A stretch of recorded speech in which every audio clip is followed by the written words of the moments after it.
pessoal, bem-vindos ao Fazendo a Diferença Podcast. Eu sou o Pedro Mores. E eu sou a Érica Felipus. E hoje nós estamos aqui com um vídeo mais especial, com uma presença ilustre e de fora, mas antes nós vamos falar um pouquinho dos nossos patrocinadores.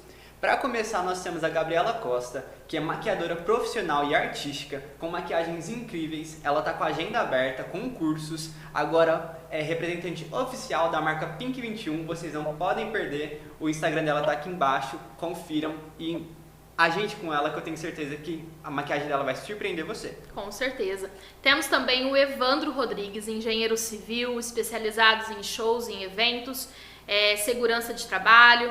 Ele que entrou com uma parceria, né, cedendo o espaço do escritório dele aqui pra gente estar gravando os nossos vídeos. Então, se você precisa na construção, ou seja, para compra de imóveis também, o Evandro também é credenciado e ele vai lá te explicar, analisar o terreno para saber se o terreno é bom ou não.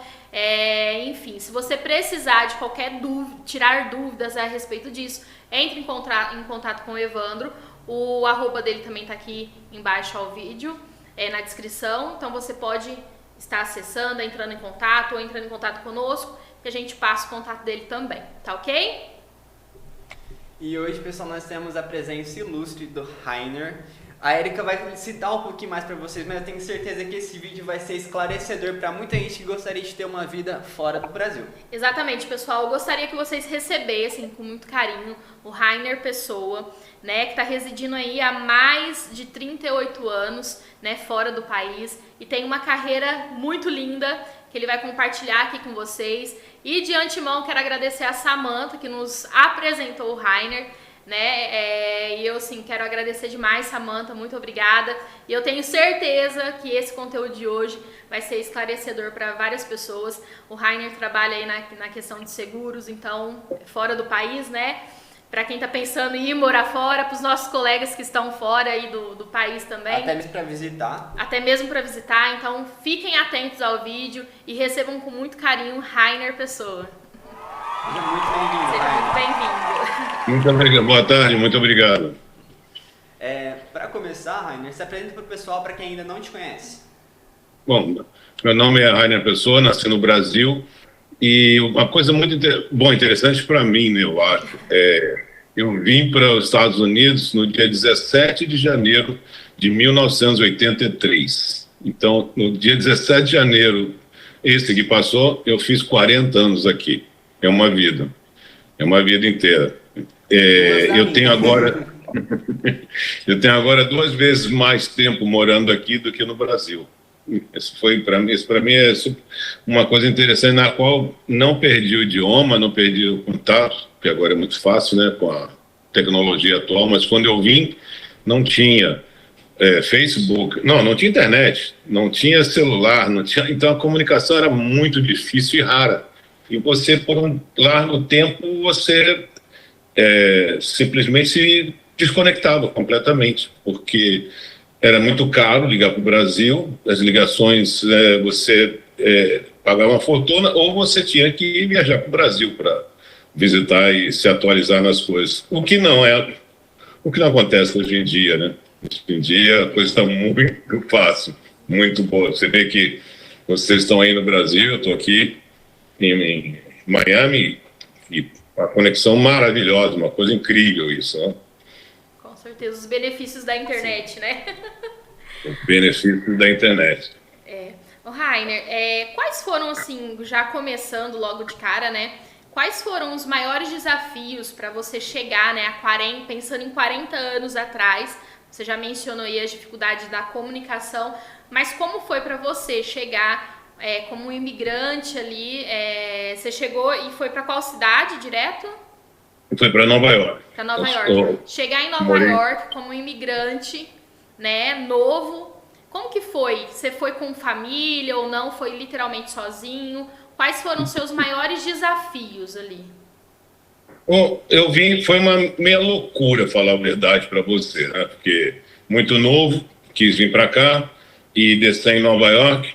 E antes de vir, eu fiquei uma semana na cidade lá de Cabo Frio, lá em Búzios, um verão gostoso. Aí você pega um avião, 9 horas depois você desce a 20 graus abaixo de zero e a única neve que eu conhecia era quando abria o congelador. Então, foi uma coisa...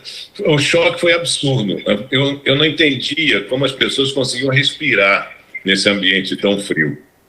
Isso foi uma coisa, assim, incrível. Quando eu peguei o táxi, cheguei na casa que eu aluguei para ficar, eu tive que cavar a neve, literalmente cavar, pegar pau e cavar para chegar na porta para entrar na casa. E isso me deu um choque. Não, eu falei, como é que alguém pode viver nisso? A casa era no Brooklyn, e era uma cidade naquela época bem movimentada. O Brooklyn, ele é um bairro de Nova York, um dos 5 bairros de lá. E ele, se fosse uma cidade, seria considerado a 4ª maior cidade dos Estados Unidos. O Brooklyn é um lugar bem grande lá, bem movimentado, mas o frio era muito intenso. Os primeiros 2 anos foram intensos, porque por mais que você estude inglês no Brasil, que não foi meu caso, eu vim aventurando sem saber o inglês, o inglês do Brasil, eu não sei por que é mais voltado ao britânico que o americano.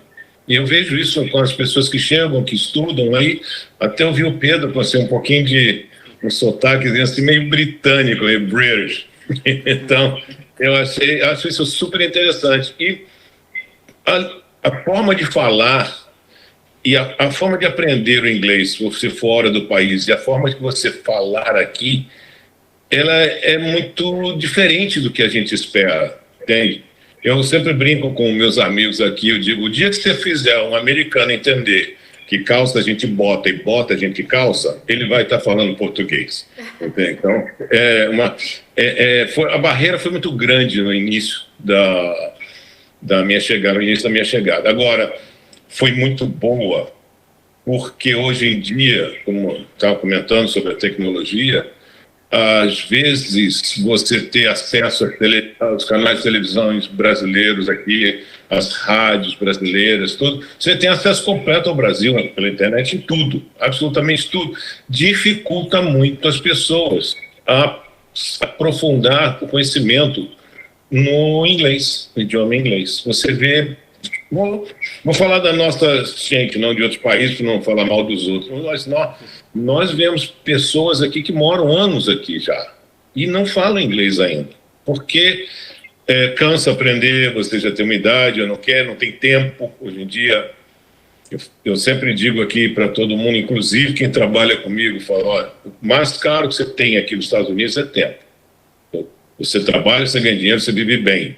Você ganha dinheiro nesse país, mas o seu tempo, você sempre vai ter que abrir mão de alguma coisa para fazer outra coisa, porque aqui você não tem tempo, você não para, é uma coisa incrível. E é o que eu acho mais caro que existe, é o tempo da pessoa. Por isso eu até agradeço a vocês, de coração, o tempo que vocês estão me dando para participar desse podcast com vocês. Muito obrigado. Nós que agradecemos. É um prazer imenso mesmo. Né? Visto que o tempo aí é tão escasso, então para nós é uma honra imensa você ter cedido um pouco do seu tempo, que é tão precioso, para estar falando e agregando, né, aqui para o nosso canal. É um prazer, de verdade, é um prazer, de coração. E daí, depois, final dos anos 80, eu vim a Miami de férias. E quando cheguei aqui em Miami, eu encontrei uma cidade sem, não vou falar, com menos violência, organizada, limpa, e com uma coisa que eu tive a minha vida inteira no Brasil, a praia, o mar. Então, eu falei, nossa, o mar é lindo aqui, lindo, a água é limpa, sabe? Então, eu fiquei, nossa, que isso? Me apaixonei tanto que eu comecei a trabalhar em Miami e morava em Nova York ainda. Passei quase um ano trabalhando em Nova York, trabalhando em Miami e morando em Nova York. Eu ia para lá por final de semana e quando começou a se prolongar o tempo da minha estadia em Miami, aí eu comecei minha ex-mulher, nunca gostou de Miami, nunca quis. Nós viemos de férias, eu fiquei encantado, fiquei apaixonado por Miami, essa paixão virou amor, abri uma companhia aqui, comecei a produzir minhas coisas aqui, comecei a ser bem sucedido, mas ela se negava a mudar para Miami, ela não queria. Até que chegou um ponto que eu falei, nós temos que ir, ou eu não posso, ou o meu tempo de ficar, não aguento mais esse avião sexta e domingo, sexta e segunda, é muito cansativo, é muito difícil às vezes, se uma tempestade, ou atrasa o voo, sabe, você fica estressado, né? Aí ela decidiu vir para Miami comigo. O interessante é que houve nós nos divorciamos um pouco depois. Eu falei, pode voltar para Nova York. Ela não sai de Miami nem morta. Agora ela está aqui até hoje, não troca Miami por nada. Então é uma cidade mais calma, que você, apesar do volume de turistas, do trânsito, é um pouquinho ruim. Um pouquinho ruim é ser bem generoso. É uma cidade mais calma que muitas outras aqui, muitas outras grandes cidades. Não é como Los Angeles, Nova York, Chicago. São cidades que, apesar de ter um bom transporte público, essas outras cidades, que nós não temos aqui, aqui o ônibus é um freezer, é um congelador. Você sabe, as pessoas que andam de ônibus na cidade, você vê um calor de 40 graus, eles estão com um casaco na mão. Eles vão pegar um ônibus. E o ônibus tem hora marcada de parar nos pontos. Então, e são muito poucos. Então, é muito difícil o transporte público, mas você tem que ter um carro. Não tem saída. Uma família de um casal com 2 filhos já adultos, ou já no high school, ginásio, né? O high school, o ginásio, você tem uma casa, às vezes, com 4 carros, 4 pessoas, 4 carros. Porque o transporte público é impossível. Não é impossível, mas é muito difícil. E como não é tão caro comprar um carro aqui, então todo mundo tem. Isso é uma coisa que todo mundo tem. A diferença entre o Brasil e os Estados Unidos. Que coisa cara que tá um carro aqui no Brasil, pelo amor de Deus. Eu achei interessante que até pouco tempo, assim, 1 ano ou 2 anos atrás, eu não sabia que no Brasil você pagava um imposto por possuir esse veículo todo ano. O IPVA da vida. O IPVA. Então, para mim foi um susto. Porque aí o IPVA é uma porcentagem, acho me corrija se estou falando uma besteira, né? Que você paga uma porcentagem do valor do veículo. Né? 4% do valor total do veículo. Eu tenho um carro, meu carro não é luxuoso, não. Meu carro é simples, meu carrinho é tranquilinho, troquei faz 1 ano só. Eu tenho um Volvo desse SUVzinho 60. E se eu falar para você que vamos chamar do IPVA, a gente chama de registro aqui, o registration. Eu pago $65 por ano para ter o emplacamento do meu carro. É a única coisa que eu pago no Estado. Sobre o carro, não tem absolutamente nada com valor. Então você pega um SUV desse no Brasil, deve estar não sei quantos mil aí, e pegar uma porcentagem é difícil, né? É bem difícil. Então, e aqui se torna muito mais acessível às pessoas, você possui um veículo devido a essa diferença de valores que você tem. Né? Isso é uma coisa que é bem bacana aqui, vou falar para vocês, na verdade, bem bacana. Sim.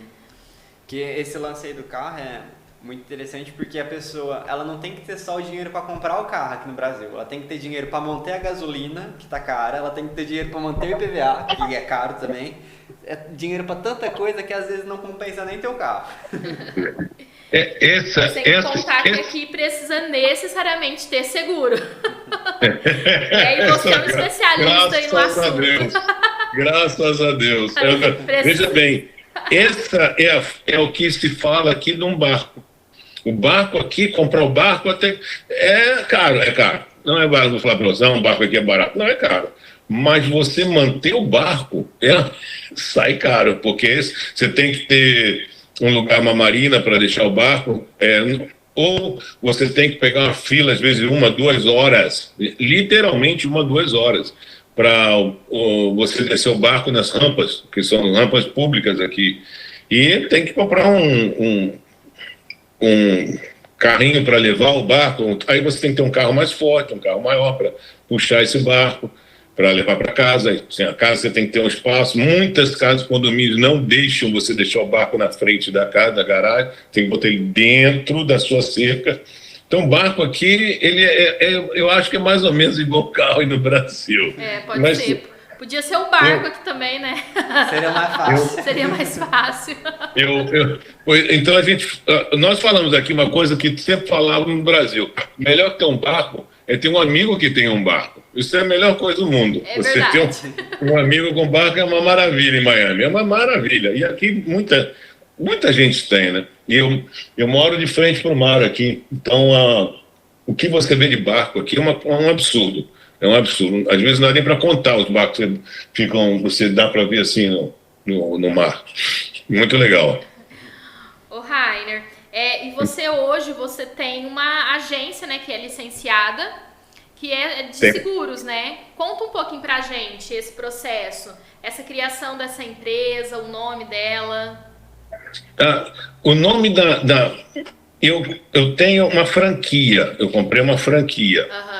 E se você me der um minuto, eu vou resumir bem, porque a história da minha franquia é muito interessante, porque eu mudei para Louisiana, eu morava em Miami até 2006, mudei para Louisiana e fizemos uma vida lá completa. Comprei propriedade, estava trabalhando, me tornei um realtor e aí agente imobiliário. Agente imobiliário, né? Que se diz? Sim. Sim. Então, me tornei agente imobiliário lá e trabalhava, eu dava suporte à refinaria da Exxon em Houston. Então, novamente, eu gosto de complicar um pouco as coisas. Então, morava em Louisiana, perto do Baton Rouge, que é a capital, e trabalhava 4 horas de distância. Então, passava de segunda a quinta na refinaria, quinta-feira à tarde eu voltava para casa, passava sexta, sábado, domingo em casa, onde eu fazia meu trabalho de realtor. O realtor trabalha mais quando as outras pessoas estão de folga. Eu falava para eles, eu trabalho como garçom.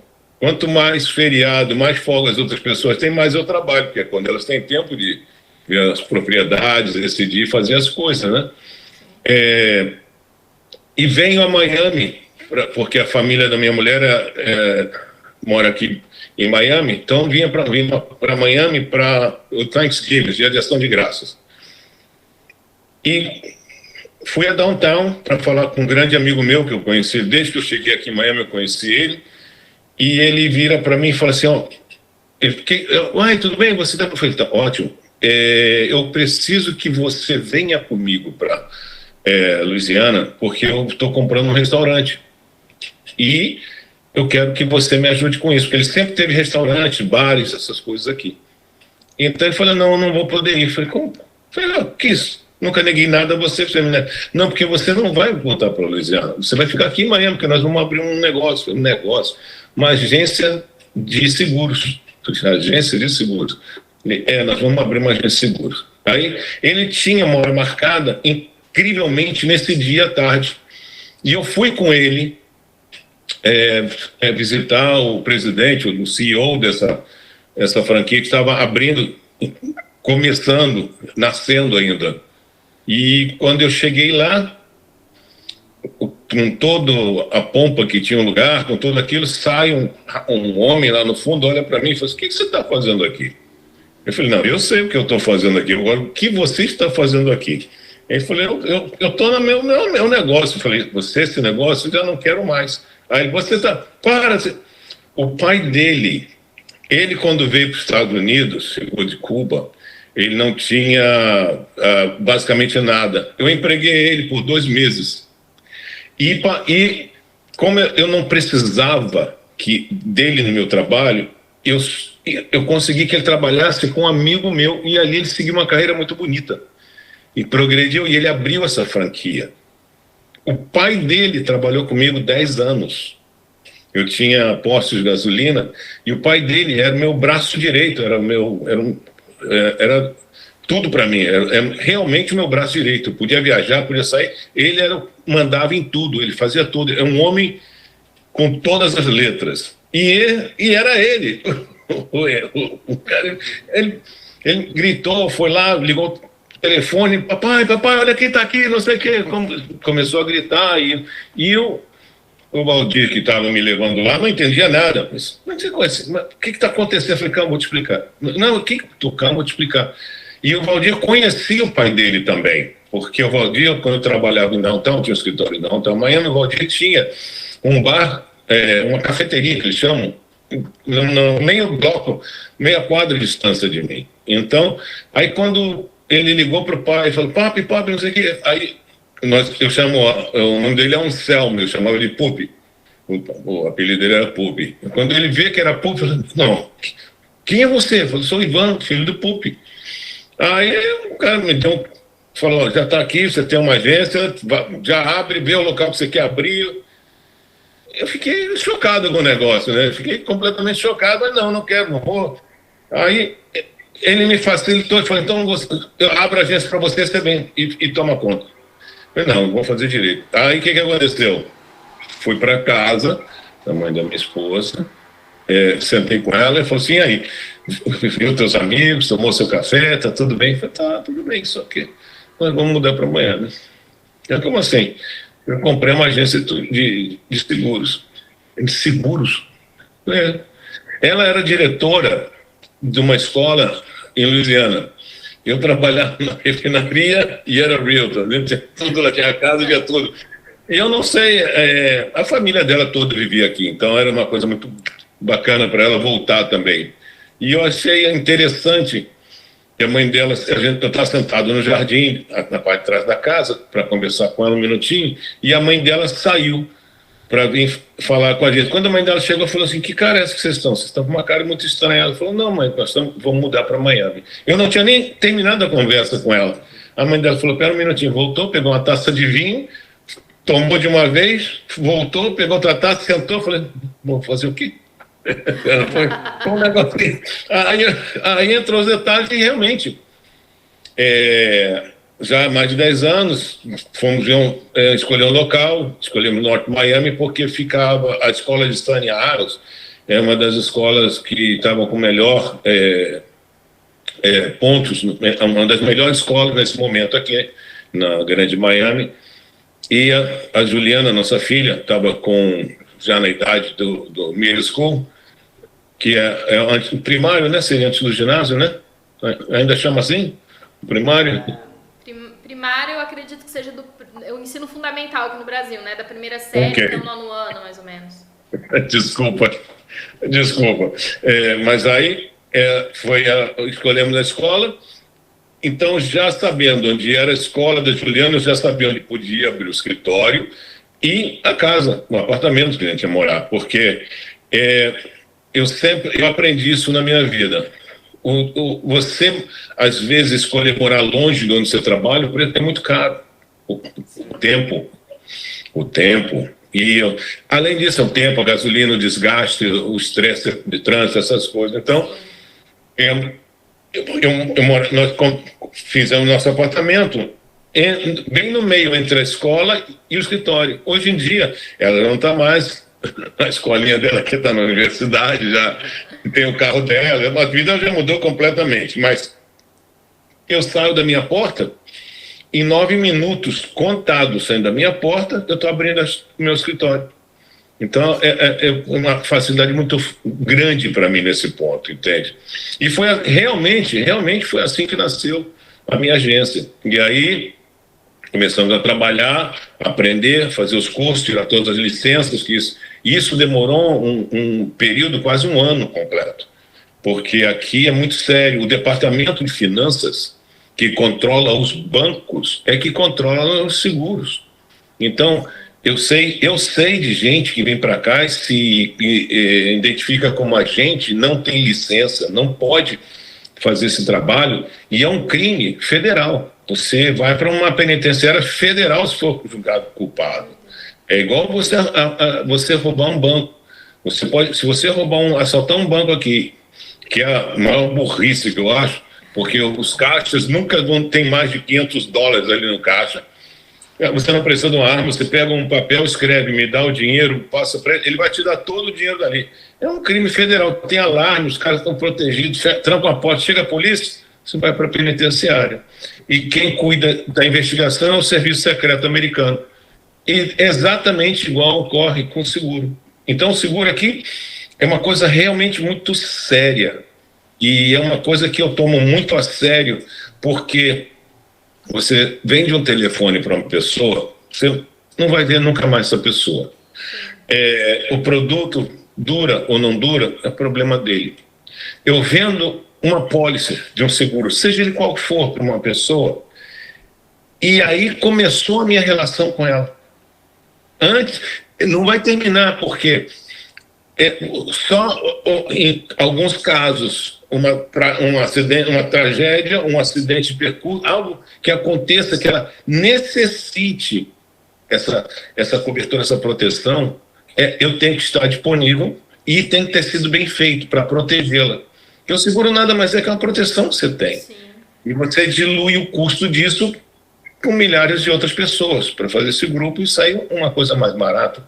Então, eu acho o meu trabalho muito sério. Eu brinco muito, e as pessoas acham que às vezes falam, nossa, a vida dele é perfeita. Minha vida não é perfeita.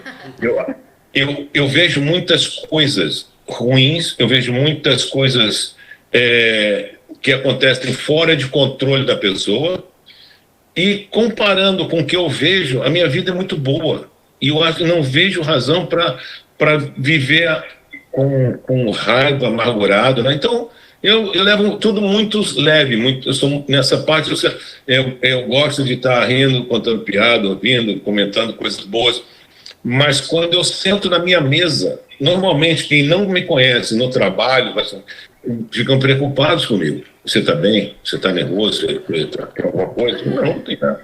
Não, mas estou vendo que vocês estão sérios. Peraí, agora aqui o negócio é muito sério. Sim. Porque você só vai usar isso quando um problema, quando você tiver um problema. E quando tiver esse problema, isso aqui vai ter que resolver sem te dar estresse, sem te dar mais problemas. Então, uma coisa que você está cuidando, às vezes, da vida de uma pessoa, seja um plano de saúde, ou seja um seguro de vida, porque o seguro de vida agora aqui nos Estados Unidos é de vida, não é mais de morte.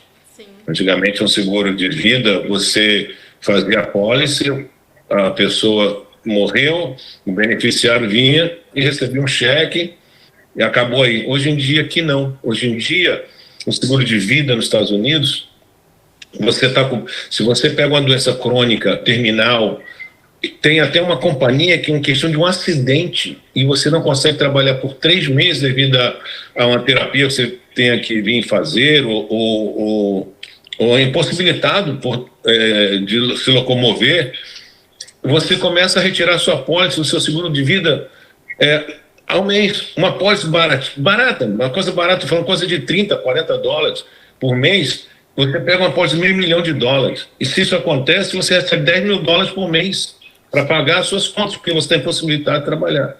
Então, se você tem um infarto, muito pouca gente morre de infarto hoje em dia, porque já os medicamentos, as formas de não deixar a pessoa falecer, hoje em dia a tecnologia também evoluiu muito, mas você tendo um infarto, seja ele o grau que for, você já pode tirar parte do seu dinheiro em vida, para você diminuir o ritmo e não deixar os seus familiares sofrerem com a sua condição. Seus amigos, seus familiares estão protegidos pela pólice que você tem, você não vai ter que pedir dinheiro, nem ajuda a ninguém. Então é uma coisa que falta de responsabilidade, às vezes, uma pessoa que compra uma garrafa de uísque de $100, mas peraí, $40 por mês, pelo amor de Deus. Não, peraí. Então, a garrafa dura, uma festa dura o quê? Dura nada. Entende? Então, o seguro, para mim, é uma indústria muito até bacana, porque Eu adoro, às vezes, alguns desafios. Você vai me perdoar, mas eu vou falar. Isso é a primeira vez que eu faço um podcast. Então, para mim é um desafio. Para vocês é mais um dia. Não, é desafiador também. Cada novo podcast é desafiador. Tem sempre algo mas novo pra aprender também. Sim, a gente aprende muito. Então, tá vendo? Então, vocês tiram isso assim. Vocês são incríveis, mas como é a primeira vez, eu adoro essas coisas para aprender, ver como funciona. E o seguro tem muito disso com as pessoas. As pessoas são diferentes e elas têm necessidades diferentes. Sim. As pólices são todas diferentes. Elas te provêm coisas diferentes. Você tem coisas que você não precisa ter. Mas não é que você... não, então eu vou ter um seguro ruim. Não, você não precisa ter. Isso aqui, você pode economizar aqui, mas você dá uma boa cobertura desse lado, essas coisas assim. Eu até usei isso no outro dia numa entrevista, o Manuel ficou até meio assim, que isso? Eu peguei um brasileiro aqui que veio, trouxe a pólice para ele, para mim dar uma olhada da propriedade, e falei, aí eu fui olhar no Public Records, e aqui tem um sistema público que você como agência, tem uma conta, você entra e você vê a propriedade da pessoa, porque aí te dá a dimensão da propriedade, o valor dela, basicamente, qual é, porque a gente faz o seguro baseado na reposição de material e não no valor do imóvel. Aí até eu comecei a rir, olhei para ele e falei assim, quando é que você vai parar de pagar um seguro pela sua piscina? Piscina? Eu não tenho piscina. Você está pagando. Você está pagando. E às vezes as pessoas não entendem, né? Não olha, né? O banco, o agente imobiliário, ele não está preocupado se você vai pagar mais ou pagar menos. Até a gente são muito responsáveis, às vezes até são. Mas o banco em si, quanto é o seguro aqui? O Pedro está comprando essa casa, quanto está o seguro dele? O seguro dele sai, chutar um número qualquer, $4.000 por ano. Não, Pedro, $4.000, tá bom? Ele está querendo proteger ele, o banco, porque a garantia que você tem é a propriedade. Sim. Então o banco está preocupado em proteger a parte dele e não quer saber se o Pedro está pagando alto, se está pagando baixo, se a pólice está certa. Desde que aconteça um furacão, alguma coisa, e ele receba o dinheiro sobre o seguro dessa propriedade, e o banco está tranquilo. Então, aí que vem a nossa parte, porque, graças a Deus, você não é obrigado a fazer o seguro nem do próprio banco, onde você faz o financiamento. Então, o que acontece? Mandam para a gente olha, vê minuciosamente o que precisa, como é a propriedade, qual o custo e a posição exatamente do material, faz uma cobertura certa, manda para o banco de volta. E o banco aprova. O mais lindo é que o banco fala $4.000, vem o Rainer e fala, Pedro, é 3.000. E o banco recebe, aí eles vão olhar a pólice para ver como está. Aí eles vão botar atenção, porque o Pedro está mandando uma pólice, às vezes está certo. Está aprovado. Olha que coisa incrível. Então essa parte é muito bacana. E é o que eu falo para todos os funcionários da agência. Não se preocupe em comissão, porque vocês não vão ter. Aqui todo mundo recebe salário. Então, se você vender por $1 ou por $1.000, você vai receber igual. Sim. Vamos proteger o cliente. Se preocupe em proteger o cliente. Sinta-se como se você estivesse comprando. Você quer fazer certo e no menor custo possível. E se tudo dá certo, o cliente vai estar feliz, e o cliente feliz não dá trabalho. Sim. A agência ganha o dinheiro, que ela vai ganhar. O dinheiro vem, se o cliente estiver feliz e fizer um bom negócio, o dinheiro vai vir. Então, ponha a energia em ajudar o cliente. Ajude o cliente. Veja a necessidade que ele tem. Que aí ele vai indicar também, né? Ele vai indicar e vira uma bolinha de neve e vai virando uma bola de neve maravilhosa depois. Só que 2 vezes ao ano o Rainer olha como está indo a agência e os funcionários recebem um bônus, porque a agência está indo bem Eles merecem também um pouco de carinho, não é só trabalho. Então, sempre, todo ano, eles recebem 2 vezes um bônus. Aqui não existe 13º salário. Sim, né? Eu acho até engraçado, às vezes, os brasileiros que chegam assim, recém-chegados mesmo, e eu falo, olha, você vai estranhar um pouco as coisas aqui, porque nos primeiros 3 a 5 anos, você só tem 1 semana de férias. Mas você tem direito a 5 dias se você estiver doente ao ano, que não vai ser descontado. Você pode ser demitido instantaneamente. Instantaneamente nunca chegou a esse ponto. Vi na refinaria, mas na minha agência, graças a Deus, nunca aconteceu. Mas você pode chegar para ele, olha, fulano, Mariana, pega suas coisas pessoais, bota na caixinha, deixa eu ver, por favor, pode sair. Mas se demorar 5 minutos, você chama a polícia, invasão de propriedade privada. Pode ir embora. E eu tenho 30 dias para mandar um cheque para ela do que ela trabalhou.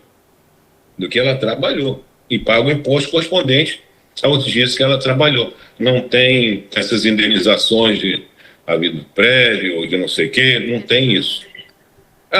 Então, da mesma forma que eu posso fazer isso, a mesma Mariana pode chegar para mim e falar assim, bota meu cheque no correio, porque amanhã eu não venho mais. A partir de amanhã, eu não venho mais, eu estou pedindo demissão. Então, é uma coisa muito assim, diferente do Brasil, entendeu? É muito diferente, as leis trabalhísticas aqui são muito diferentes. Se torna mais fácil? Mas também, às vezes, é bem difícil, porque isso faz com que você tenha uma pessoa trabalhando para você contente, feliz, gostando, porque senão procura outro. Acaba sendo uma incerteza, né? Será que vem trabalhar amanhã? Mas será que essa incerteza também não passa na cabeça de um funcionário? Fala assim, dos dois lados mesmo. Eu tenho que produzir, eu tenho que mostrar que eu sei o que eu faço, porque senão podem chegar aqui e apertar o botão de eject. Ô, Rainer, deixa eu te fazer uma pergunta, né? Tá aqui pra gente, né? A indústria de seguros, né, aí nos Estados Unidos, ela é considerada a maior do mundo, né, em termos de receita. Por que isso ocorre? Bom, só um segundinho. Tomar uma aguinha para... Isso ocorre porque o seguro, primeiro, existe uma diferença muito grande. O seguro do automóvel, ele é obrigatório. Você não tem, mas você não tem esse negócio de, não quero seguro. Você pode até não querer um seguro para você. Existe um seguro que nós chamamos de básico. Você tem uma cobertura sua médica de $10 mil, que isso é obrigatório ter, se for um caso de acidente, você tem $10 mil de custos médicos para você e quem tiver no seu carro, né? Mas, acontecendo um acidente com o seu veículo, os danos do seu veículo não estão cobertos.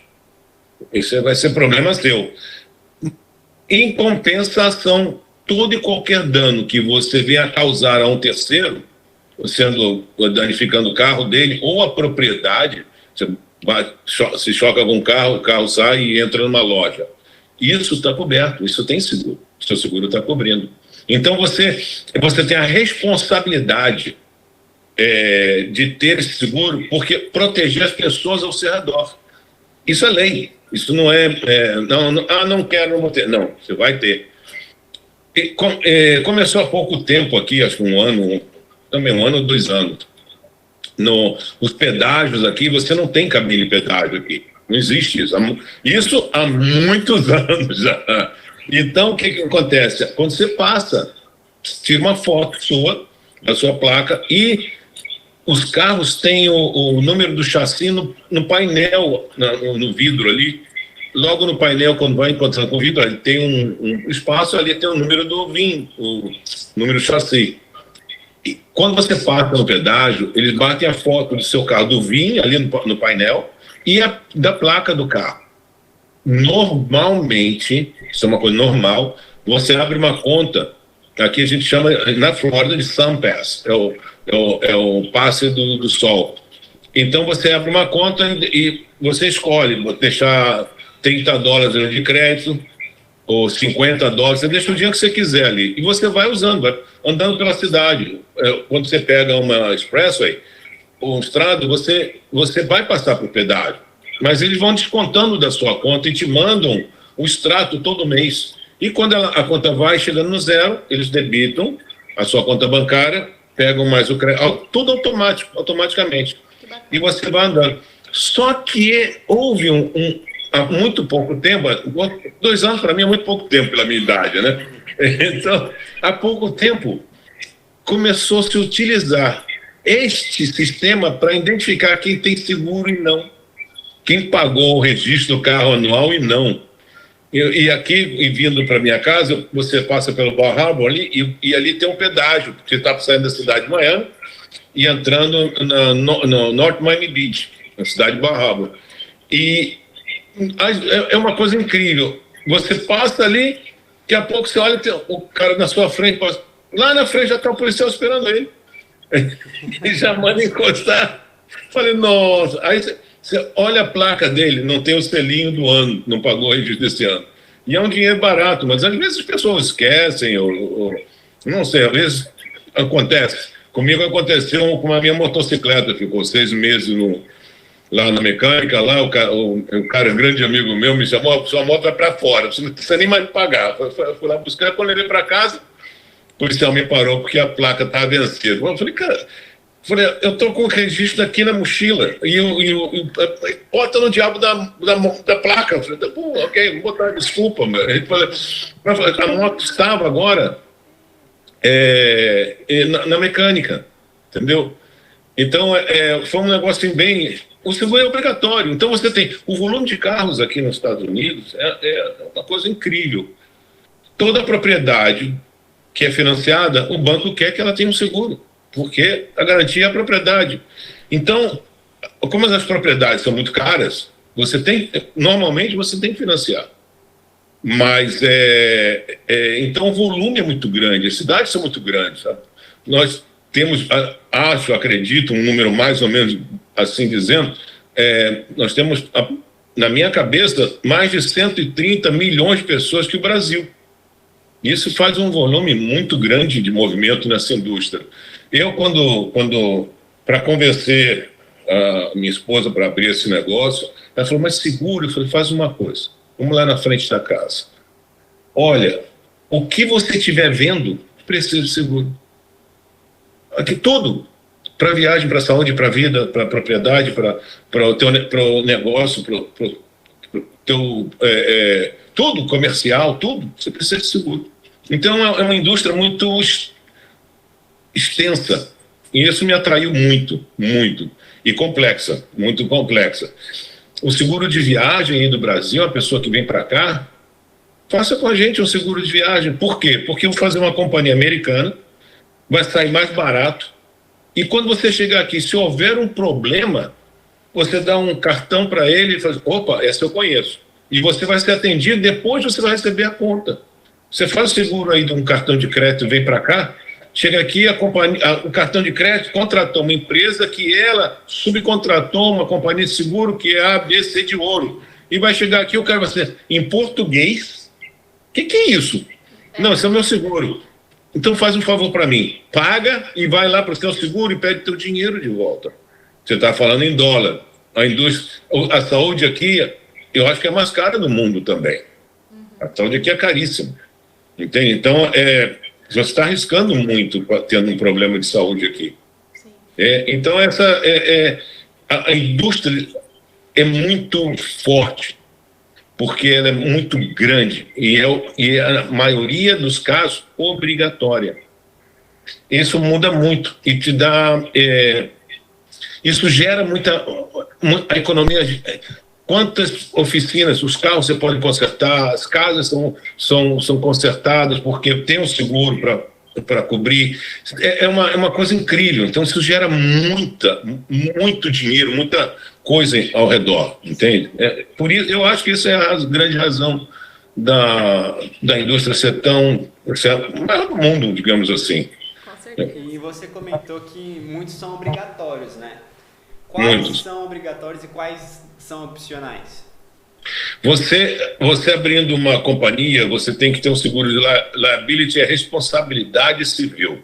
Você é obrigado a ter, porque aqui se alguém entrar e quebrar um vidro até na sua casa você não é obrigado, mas no seu negócio cai um copo, ele corta o pé, você tem que ter um seguro para proteger o seu cliente de um acidente. O carro ele é obrigatório, esse esquece. A casa financiada, a propriedade financiada, você é obrigado a ter, você é completamente obrigado a ter. A cidade, o estado, aqui tem áreas de inundação, é o flood insurance. A área de inundação, se você vive nesta área, você não tem. Doutor, você vive nessa área aqui, onde pode haver uma inundação. Então, você é obrigado a ter esse seguro pelo Estado, não é uma coisa. Então, vários seguros, você tem a obrigatoriedade de abrir. Isso é uma coisa muito boa. E é totalmente diferente do que aqui no Brasil, né? Porque, por exemplo, seguro do carro, que aí é obrigado, aqui no Brasil não é. É totalmente opcional. Totalmente opcional, inclusive também da casa, enfim. Nós aqui do Brasil, né, principalmente o pessoal dos grandes centros, São Paulo, Rio de Janeiro, também tem muito essa questão de enchentes, né, que sempre, todo ano, eles sofrem com isso. E também não é obrigatório, né? Então, olha a importância. Você eleva muito o valor se você deixa um pequeno grupo possuindo o seguro. Sim. Você eleva muito valor. Você tem que diluir esse valor por uma quantidade maior de membros.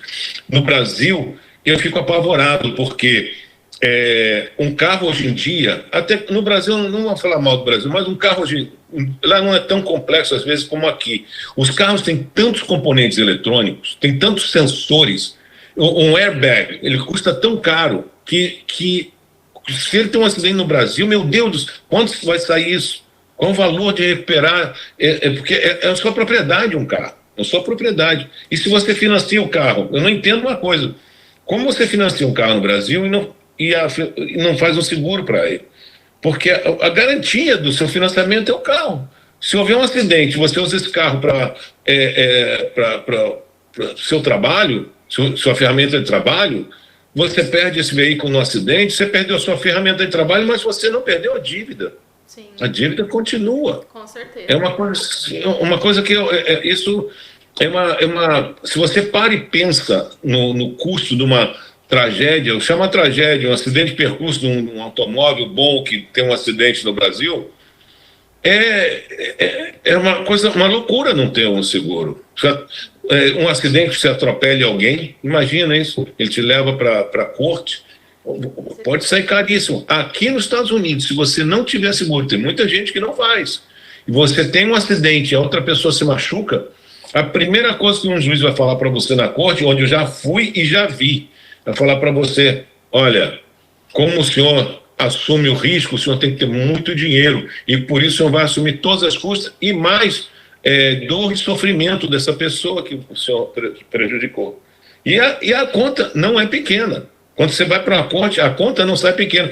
E, inclusive, paga os custos da corte. Você tem que pagar a hora do juiz, o promotor, paga todo o custo dessa corte operar, que não é pouquinho. O juiz não ganha mal aqui. Então, é uma negligência muito grande na realidade, às vezes por questões econômicas, a pessoa não tem um seguro. Mas, puxa vida, dá um jeito, não seja irresponsável. Aí você tem que se organizar, ou trabalhar um pouco mais, ou ver o que pode ser feito para você não entrar num problema gigantesco. Não vou falar grande, não, gigantesco. É uma coisa muito, muito séria. Aqui é uma coisa que você tem que pensar muito bem em não ter, porque é uma questão muito séria, muito séria.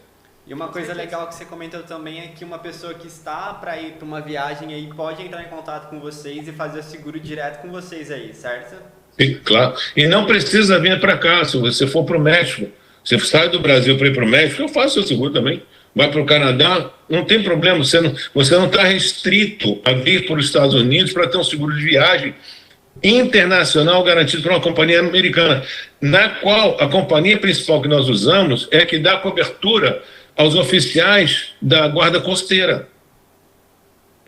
Imagina você, a companhia é sólida, você tem guarda costeira no mundo inteiro, né? Porque o americano adora ser polícia do mundo, manda barco para tudo quanto é lado para vigiar os outros, né? É polícia e fofoqueiro, né? Quer saber tudo que acontece em todo canto do mundo. Então, essa companhia é que protege os oficiais da Coast Guard, da Guarda Costeira. Então, é uma coisa que são companhias sólidas, onde você chega, opa, tá, isso aqui tá bom, aí tá bom atender, pode atender. Infelizmente, aqui é muito, eu acho os Estados Unidos muito, eu sou mais americano brasileiro, vivo mais tempo aqui que lá, mas a questão da frieza quando você entra no hospital, a relação sua com o médico, você tem que quebrar ela antes de ser atendido, porque eles são, como eles trabalham tanto também, às vezes eles perdem um pouco a humanidade deles. Então, há muita tecnologia, você entra no hospital aqui, parece a NASA, equipamentos e tudo. E, na realidade, as pessoas que trabalham ali, às vezes, com tanta tecnologia, que às vezes não precisam nem falar com você, se torna um pouco desumana, eu vou chamar assim, muito frio. E uma das partes frias é você sentar com a pessoa social worker para ver como é que você vai pagar isso. E você está ali ainda sendo atendido e vai vir um computadorzinho. Então, seu seguro, como faz, e a entrevista econômica. Aí nos Estados Unidos, né, eles têm essa questão da saúde ser particular mesmo. Existe algum programa, né, para atender a idosos, a pessoas abaixo da linha da pobreza, que é custeado pelo governo ou não? Sim, existe. A parte hospitalar aqui dos Estados Unidos, ela é toda privada. Você tem, às vezes, na cidade, 1 ou 12 hospitais que eles são até um capital misto, que é um capital público e privado, onde se atendem as pessoas,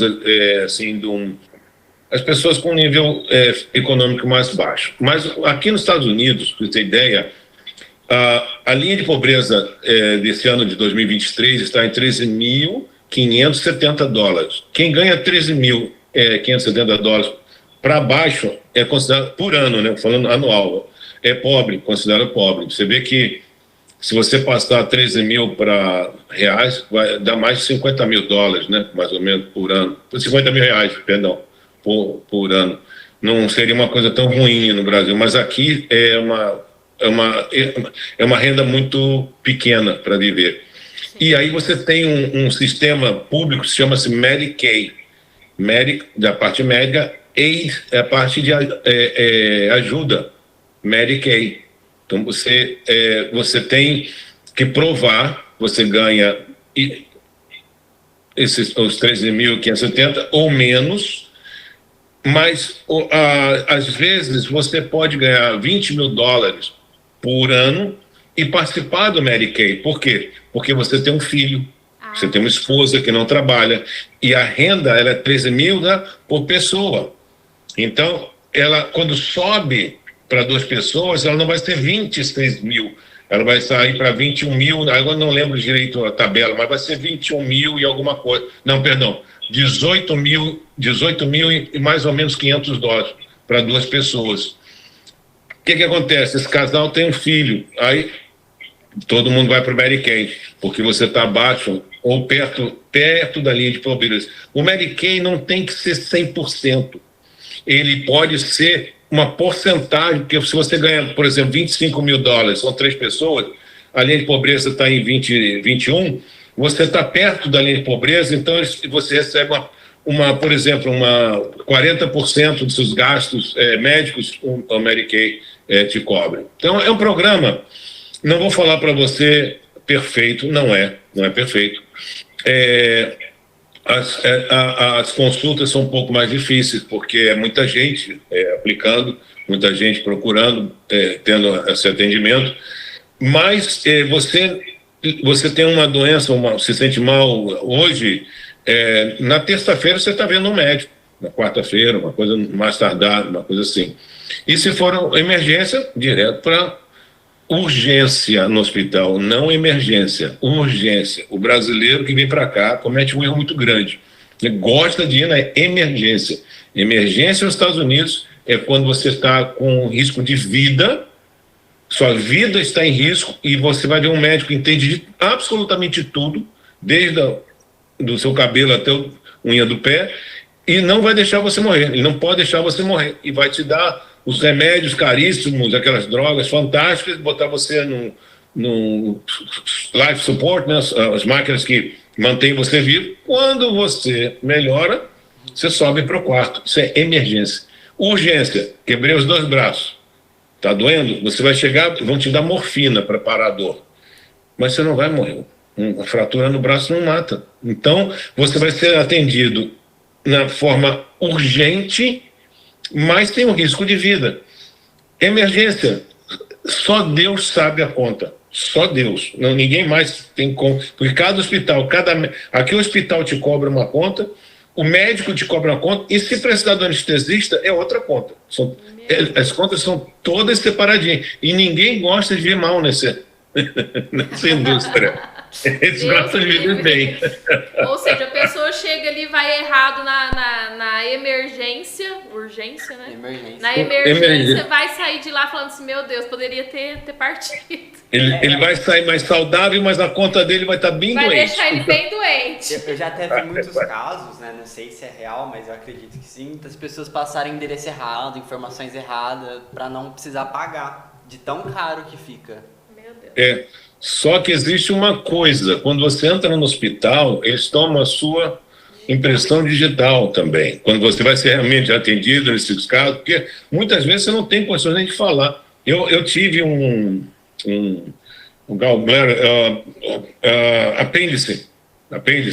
Eu tive um problema no apêndice de madrugada, e eu fui para o hospital, entrei na emergência, mas quando eu cheguei, eu não conseguia andar. Eu caí de joelhos na porta do hospital e um senhor mais velhinho que eu, imagina esse, mais velho que eu, veio me ajudar, eu segurei o braço dele, ele, me ajuda, que ele vai quebrar meu braço. Eu não aguentava de dor, não conseguia falar. Aí eu fui atendido assim, porque aí pegam a sua informação, a sua carteira de... Bom, tem o seguro, claro, né? Mas eles vão pegando sua informação e vão te levando, você já não vê mais ninguém na parte de escritório administrativo. Você vai ver só os médicos, mas é muito importante essa parte. É muito importante. Agora, eu até esqueci, você fez a pergunta, eu esqueci, eu queria voltar para a sua pergunta. É justamente sobre isso, se existia algum programa para atender esse pessoal. É isso que eu queria lembrar. E existe um programa aqui da nossa aposentadoria, que é o Medicare. Medicaid, ajuda médica, Medicare, médico, cuidado, care, cuidado. Então você tem o cuidado médico. Quando você chega a 65, você tem o direito de se aposentar e você entra nesse programa Medicare. Esse programa é muito bom, mas esse é excelente, excelente. E ele te dá a cobertura completa de 80% de todo gasto médico que você tiver. E aí vem as companhias que fazem um complemento dos 20%. O Medicare é completamente governamental. Você paga, quando você trabalha mensalmente, igual aí vocês pagam o imposto de saúde, né, de aposentadoria no Brasil, no caso. E a parte de 20% ela é privada. Só que essa parte de 20% existem programas que saem grátis para você. Incrivelmente, grátis, você não paga nada. E eles fazem a cobertura 100% para isso. Quando você se aposenta, você tem o Social Security, que seria a aposentadoria em econômica, em dinheiro, essa parte financeira, que vai pagar para você a sua realmente aposentadoria. E a sua aposentadoria médica. é completamente separado. Então é uma coisa que a parte médica é muito boa, mas a parte aposentadoria aqui não é muito boa. Para você ter ideia, aqui existe previdência privada, que se chama aí no Brasil. As companhias de seguros de vida fazem programas de previdência privada aqui, porque hoje em dia é um problema viver demais. Você vive demais a um ponto que você não consegue mais produzir.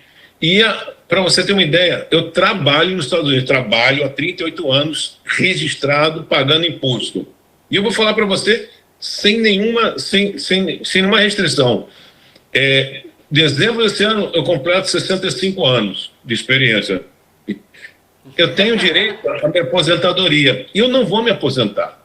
Minha aposentadoria hoje seria $2.400 por mês. Isso não dá para viver aqui. E eu não fico na linha de pobreza para sair tudo de graça para mim, médico. Então, o que acontece? Você tem que se preparar para o futuro. Você tem que se preparar. Ficar doente e não poder trabalhar é um problema. E viver demais hoje em dia também já é começando a ser um problema. Sim. Então, essa é a parte que, quando você faz um seguro de vida nos Estados Unidos, muita gente não sabe. Um brasileiro no Brasil pode fazer um seguro de vida aqui, previdência privada, e é livre de imposto.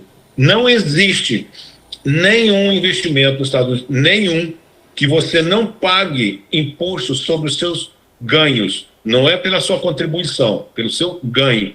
Só tem um seguro de vida, livre de impostos. Você retira o dinheiro e diz para o contador: tá vendo esse dinheirão aqui que eu vou comprar um apartamento? Meu seguro de vida, está aqui a pólice. Zerou, está zerado. E o que você retira depois para a sua sobrevivência, se for o caso, aos poucos, está zerado. Por que o governo faz isso? Para não causar uma dependência de você ter que fazer trabalhos que uma pessoa de 80 anos, vamos ser completamente sinceros, você acha que ela pode trabalhar, produzir igual o Pedro aí, igual a mim ainda? Não. É a realidade, não. E ela vai conseguir viver uma vida saudável, uma vida normal, com $2.500 por mês? Não. E olha, vou dizer um negócio para você.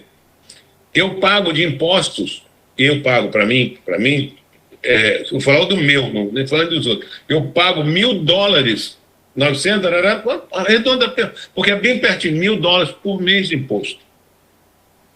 É caro, né? Ou seja, é muito caro. E se eu guardasse os meus $1.000 que eu pago de imposto por mês, para mim, só isso, eu não precisava da minha aposentadoria. Por isso que o governo olha para o lado, fala: não paga imposto, não faz. Se prepara você para você não dar trabalho para a gente, para você não ficar doente na nossa mão. Então, esses programas são bons.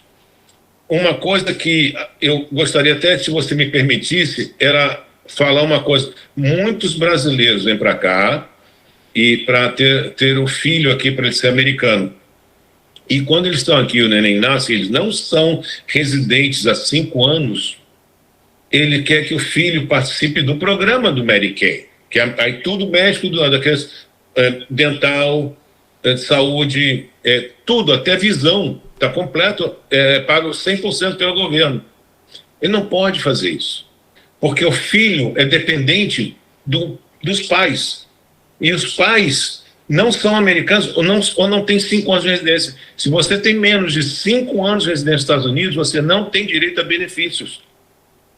Pode te atrapalhar tirar o seu green card e pode atrapalhar muito tirar a sua cidadania. Então é uma coisa que as pessoas têm: mas meu filho é americano. Seu filho é americano. Ninguém vai tirar a nacionalidade dele, como já houve caso aqui, do casal não está completamente legalizado, filho americano, foram deportados. E o filho vai junto. O filho não vai deixar de ser americano. E eu achei uma coisa assim, bárbara fazer isso. Uma coisa bárbara, uma barbaridade. Umas pessoas que já estão aqui há uns anos vivendo e são convidadas a ser retiradas. Ele não tem mais vida no Brasil. É uma coisa que podia... Essas coisas deviam ser resolvidas de outra forma. Mas o filho, quando tiver 18 anos, ele tem o direito de ir no consulado americano, na embaixada, e pronunciar se ele quer ser americano ou não. Ele pode abrir mão da cidadania ou seguir, ele tem que jurar a bandeira com 18 anos. Sim. Só isso. Mas ele vai ser... Você pode deixar o filho aqui que o Estado vai tomar conta dele. Não aconselho. Mas você pode fazer. Não, meu filho vai ficar. Pode ficar. A gente chama de foster. Aí eu não sei como traduzir direito isso. Você tem uma adoção temporária. Tem famílias que o governo paga para receberem crianças que, por alguma razão, o Estado teve que tomar conta.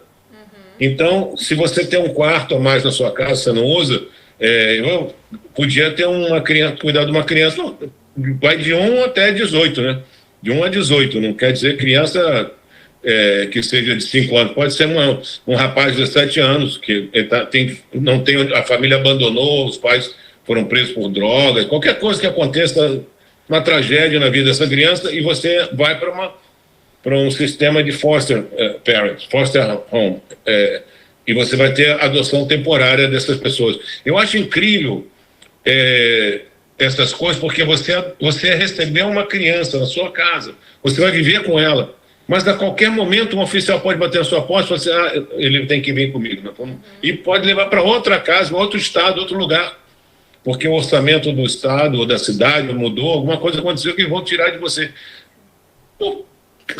Uma pessoa convivendo com você pega carinho, você cria amor, não adianta, você cria uma relação, entende? É uma coisa muito dura isso, muito dura. E com 18 anos ele pode já ir embora ou não, depende da família e dele também, né? Então é uma coisa, eu admiro muito essas pessoas que fazem isso. Você tem que ter um controle muito bom nisso, muito bom. E Rainer, a gente poderia aqui continuar a tarde toda. Ixi. O telefone já caiu. Caiu o apoio. Dá certo. Então vamos de novo, né? Vamos de novo. Então, a gente poderia continuar aqui a tarde toda, mas nós vamos nos direcionar para as perguntinhas finais. A gente sempre gosta de dizer que essas perguntas elas não têm resposta certa, até porque vai ser só apenas a sua visão sobre isso, para complementar as outras visões que já tivemos. E para iniciar, o que é amor para você? Amor? Amor. Amor? Amor é Deus. Deus é amor, porque aconteça o que acontecer, é o perdão, é a compaixão. Aí, amor é humanidade, é você demonstrar a humanidade que você tem dentro de você. Isso é amor.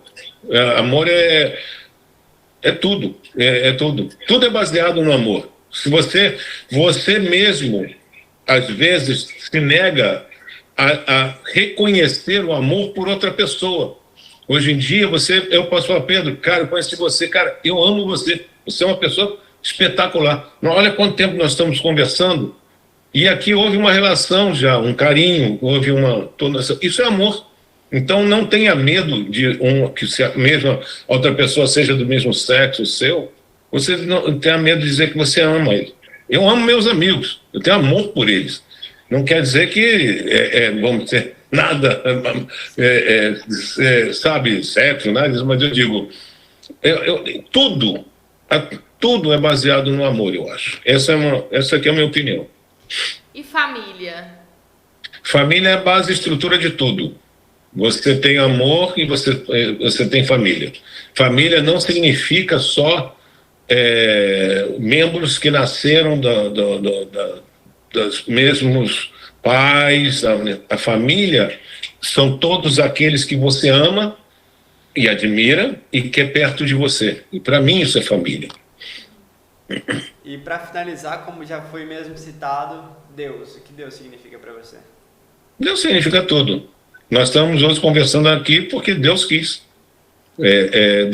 Você acordou hoje de manhã, abriu os olhos, porque Ele quis. Por mais que você não acredite, quando você dá uma topada e vai cair, ai meu Deus, bom, Então você acredita. Então a primeira coisa que você fala, ai meu Deus. Então, meu amigo, já tá dito. Não importa a religião. Se você for ver a religião, a crença da pessoa, é engraçado, muda o nome, mas o símbolo e a pessoa é o mesmo. Nós estamos explorando o universo de uma forma incrível, cara. Nós conhecemos hoje em dia mais o universo que o fundo do mar. Mas, e aí? Onde está Deus? Está no universo. Ele está aí, é você. É isso, para mim é tudo. Deus é basicamente tudo. O Rainer, deixa uma mensagem aí, né, para as pessoas que estarão assistindo, né, que acompanhou até aqui esse bate-papo, que por sinal foi muito construtivo. Espero que você volte mais vezes, né, a gente vai manter aí o contato. Vou convidar. Então deixa um recadinho aí pro pessoal, uma dica, enfim. Eu diria o seguinte, eu primeiro vou agradecer a vocês, o tempo de vocês, o carinho, a forma que vocês fizeram essa entrevista, que para mim não foi uma entrevista, foi um bate-papo super bacana, me senti completamente confortável. Se é isso um podcast, que é meu primeiro, nunca tinha feito, isso é muito bacana, é muito legal. O que eu queria dizer é que não tenha medo de perguntar, de não saber. Se tem uma dúvida, pergunte. Não tenha medo de vir esclarecer alguma coisa que você quer saber dos Estados Unidos. Liga lá para o escritório, liga para mim, liga no meu celular, pode ligar, não tem problema. Não é errado você não saber que você está em uma cultura completamente diferente. Agradeço a paciência de todo mundo por ter escutado essa conversa, por ter ficado com a gente esse tempo. Mas eu ontem estava conversando com um cliente no Brasil que está mudando para cá e ele fez um comentário. Rainer, muito obrigado por você me esclarecer essas coisas, porque realmente eu não sei. Aí eu falei, olha, você é um adulto e está vindo para um outro país. Aqui é um mundo diferente. Não tenha medo de perguntar, não tenha, porque você vai nascer. Agora, você vai nascer já adulto. Você vai saber o que é ruim, você já sabe o que é errado e o que é certo, o que é bom e o que é ruim. É uma vantagem louca, você pode ser o super-homem, o mais bacana, o mais trabalhador, o mais honesto, você pode ser o que você quiser ser. E dentro disso, pergunte, para não fazer coisa errada.